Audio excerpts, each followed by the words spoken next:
എന്താ ഭാസ്കരേട്ടാ, വിവരം വല്ലതും? തീർന്നു എന്നാ കേട്ടത്. ഈരാണ്ട് നിൽക്കോ? വെട്ടി കീറി കളഞ്ഞില്ലേ? 18 വെട്ടാ. അത് അങ്ങനെ ചാവുന്ന തടിയൊന്നും അല്ല. തലയർത്തിട്ടാ കൂടും. അതാ എനം. യോഗ്യത. നീലകണ്ഠന്റെയും നിന്റെയും പേര് കൂട്ടി പറയാൻ നീ ഇനി ഒരു ജന്മം കൂടി ജനിക്കണം ശേഖര. നീ ഇപ്പോൾ അഹങ്കരിക്കുന്നുണ്ടാവും നീലകണ്ഠനെ വീഴ്ത്തിയെന്ന്. 10 ആളിന്റെ ബലവും ഇരുട്ടിന്റെ മറവും ഇല്ലാതെ നേർക്ക് നേരെ നിനക്കൊരു ചുക്കം ചെയ്യാൻ കഴിയില്ല.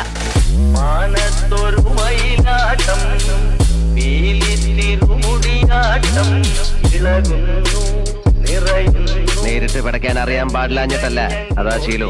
അതിനുള്ള യോഗ്യത ആ നാറയ്ക്കില്ല.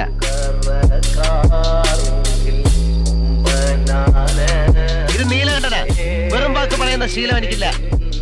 താനെന്താ ഭീഷണിപ്പെടുത്തുക? എന്റെ ഭീഷണി എന്ന് പറഞ്ഞ ചില ഊച്ചാളി രാഷ്ട്രീയക്കാരെ കൂട്ടി സ്ഥലം മാറ്റിക്കളയെന്നൊന്നാവില്ല. കൊന്നുകളയും ഞാൻ. പഠിക്കില്ല കേട്ടോ. പുതിയ ആളായതുകൊണ്ടാ. ഇവിടെ ചോദിച്ചാ മതി. വാടാ.